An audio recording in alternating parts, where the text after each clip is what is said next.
Mengenal karakter calon presiden RI dalam pemilihan umum Februari 2024. Sebagai pembaca karakter, saya mencoba membaca karakter calon presiden. Mungkin ada perbedaan yang mohon dimaafkan dan bisa dikomunikasikan. Baiklah, yang pertama, saya akan membaca mengenai Anies Baswedan. Beliau lahir tanggal 7 Mei 1969. Karakter berdasarkan KUA, ini pengetahuan saya dan kemampuan saya membaca dengan demikian, bahwa Anies adalah seorang pekerja keras, namun dia kebingungan bila tidak ada kerjaan. Orangnya lebih suka bekerja di tempat, alias membaca dan berpikir, serta menyampaikan pikiran-pikirannya. Kalau bergerak dengan satu tujuan yang jelas untuk kemanfaatan dirinya. Namun, pola pikir dan cita-cita serta harapannya sangat tinggi dan kuat, serta berupaya keras serta maksimal untuk mencapai keinginan dan harapan serta cita-citanya. Kepribadian Anies termasuk dalam tipe orang sanguinis, memiliki jiwa optimis serta selalu bersemangat, dan dengan kemampuan komunikasi yang bagus, mudah dia bertemu dan berhadapan dengan banyak.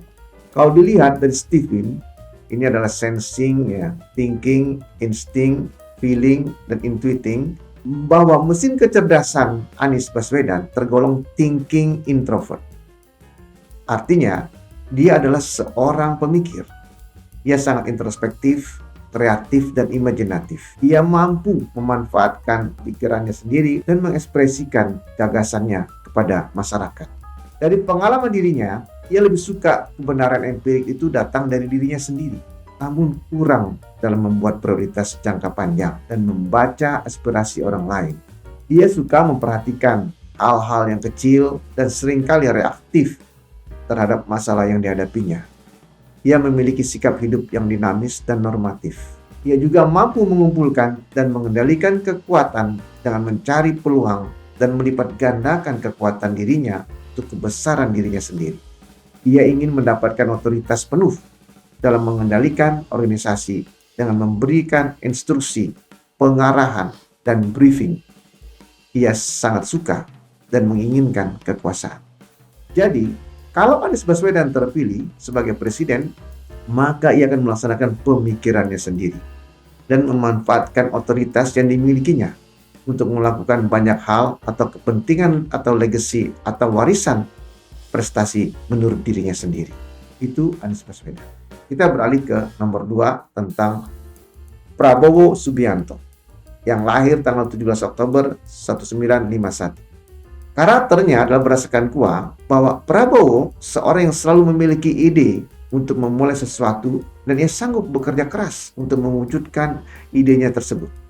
Bahkan ia lari untuk mewujudkan ide-idenya laksana angin bertiup kencang. Disitulah kemampuannya mempengaruhi dan menggerakkan orang lain untuk mengikuti arah jalan yang ia pilih. Ia adalah orang yang keras mengejar cita-cita dan harapannya, serta tangguh meraih keinginannya, menjadi kekuatannya untuk bertahan dan tidak kenal menyerah dalam perjuangan hidupnya. Semangat yang kuat mencapai cita-citanya didukung segenap kemampuan dirinya, pikiran, perasaan, dan hatinya. Kepribadian Prabowo termasuk dalam tipe melankolis, artinya perfeksionis, sensitif, berempati, dan cenderung pendiam. Karena berjiwa perfeksionis serta motivasi yang tinggi, kadang membuat frustrasi dan terbawa emosi saat-saat tertentu. Namun karena perasaan yang halus, seringkali mudah berempati kepada rakyat yang kesusahan. Namun ia juga mudah meminta maaf untuk mengoreksi kekeliruan bila terjadi. Karena perasaan kemanusiaan yang tinggi dapat menggerakkannya untuk membantu masyarakat yang memerlukan bantuannya. Jiwa penolong dan peduli orang kecil dan yang susah akan menjadi kekuatan dirinya. Kalau dilihat dari Stephen, mesin kecerdasan Prabowo adalah feeling introvert, berkemampuan hebat dalam berorganisasi, namun sensitif dan mudah tersinggung sehingga sulit memaafkan orang lain. Berjiwa penolong yang tinggi namun suka menaruh curiga dan perhitungan terhadap orang lain. Kalau Prabowo Subianto terpilih sebagai presiden, maka ia akan berjuang untuk kepentingan rakyat kebanyakan. Dengan gaya kepemimpinan yang memerlukan wakil presiden yang mampu menyeimbangi karakternya. Demikian Prabowo. Bagaimana berikutnya? Yang ketiga, kita coba baca mengenai Ganjar Pranowo yang lahir tanggal 28 Oktober 1968. Karakternya berdasarkan KUA, Ganjar Pranowo adalah orang yang suka menolong dan selalu diikuti keberuntungan, sehingga niat menolongnya mudah terwujud. Ia bekerja seperti air mengalir yang sedikit ditiup angin, sehingga lancar jalannya terhadap apapun yang dikerjakannya. Cita-cita dan cara pandang hidupnya bukan berasal dari dirinya, lebih banyak mendengar dan menampung aspirasi banyak orang. Sikapnya yang pandai mendengar dan mampu menggali aspirasi masyarakat membuat ia disukai banyak orang karena ia mampu mendengar masukan dan dari kalangan atas maupun kalangan bawah juga.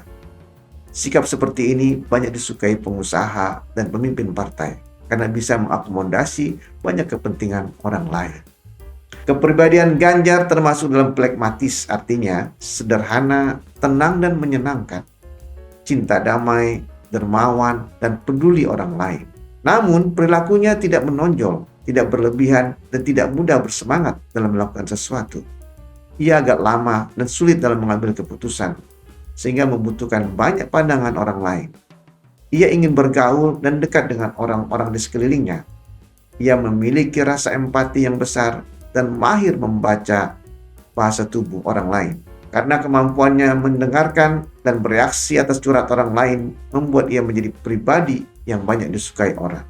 Kalau dilihat dari Stephen, mesin kecerdasan Ganjar adalah intuiting introvert. Artinya kecerdasan indera keenam, intuisi, yang berproses kerjanya melalui dari dirinya sendiri menuju keluar darinya. Kemampuan kreativitasnya di atas kebanyakan orang. Kehidupannya lebih banyak ditentukan oleh intuisi terhadap apa yang akan dilakukan dan dengan kreatif, dan ia mampu mewujudkan kemauannya. Kalau Ganjar Pranowo terpilih sebagai presiden, maka ia memerlukan wakil presiden yang aktif dan cepat mengambil keputusan serta melaksanakannya. Namun demikian, dari 3 calon ini, saya punya ide lain. Seorang calon potensial yang perlu dipertimbangkan oleh partai yang belum memiliki calon presiden. Orang berikut ini sangat mampu menjadi presiden RI periode saat ini. Ia adalah Erick Thohir, lahir 30 Mei 1970. Karakter berdasarkan KUA, Erick Thohir adalah orang yang pandai bicara dan ahli mempengaruhi orang lain. Tipikalnya adalah lebih senang diam dalam bekerja. Namun ia mampu bergerak cepat untuk mewujudkan rencana dan langkah-langkahnya. Ia mampu menggerakkan banyak orang untuk bekerja dan melakukan sesuatu sesuai dengan keinginannya. Karena bila tidak melakukan, pasti berisiko bagi orang tersebut. Bekerja cepat, laksana angin terbang, menghembus banyak orang yang dilewatinya, dan semua cenderung menyukai dan mendukungnya. Karena kemampuan mempengaruhi orang lain, ia adalah tipe orang yang mentaati aturan yang berlaku, namun selalu berusaha mencari celah, menemukan solusi terhadap masalah yang dihadapinya. Ia sangat menyukai apa yang dilakukannya sendiri dan dalam kendalinya sendiri. Kebahagiaannya adalah di situ. Namun, bila dibebani tanggung jawab lebih besar, agar ia merasa lebih ringan, maka ia perlu dukungan banyak orang dan peraturan yang berpihak untuk melaksanakan rencana-rencana besarnya tersebut. Kepribadian Erick termasuk dalam koleris, artinya memiliki jiwa kepemimpinan yang tinggi. Orang dengan kepribadian ini memiliki watak yang tegas dan dapat mengarahkan orang lain untuk bertindak. Ia bersikap kompetitif, perfeksionis, mandiri, dan sangat bangga terhadap dirinya sendiri. Ia sangat berdedikasi dan bertanggung jawab atas amanah yang dipikulnya. Ia optimis dan percaya diri dan mudah mengambil keputusan. Kalau dilihat dari Stephen, mesin kecerdasan Erick Thohir adalah responsif, cepat, dan komprehensif, sebatas ad hoc dan kurang berorientasi jangka panjang, jujur dan polos. Spiritualitasnya tinggi beriringan dengan temperamentalnya. Ia ingin bahagia namun kurang asertif dalam menghadapi perbedaan dengan banyak orang. Pandai membaca situasi dan masa depan, namun sering diganggu dengan keraguan dan kebingungan. Insting ini adalah panca indera ketujuh yang dijadikan pedoman hidupnya. Kalau Erick Thohir terpilih jadi presiden, maka ia akan banyak melakukan pembenahan dan penataan. Namun diperlukan seorang wakil presiden yang paham peraturan dan perundang-undangan agar berjalan lancar. Demikianlah 4 calon Presiden RI yang karakternya menurut saya mungkin bisa berbeda, mohon dimaafkan, tapi semua bisa dikomunikasikan. Kepada empat-empatnya, saya doakan selamat berjuang, semoga Anda berhasil memimpin Indonesia. Terima kasih atas perhatian Anda. Salam Imam Harta Insya.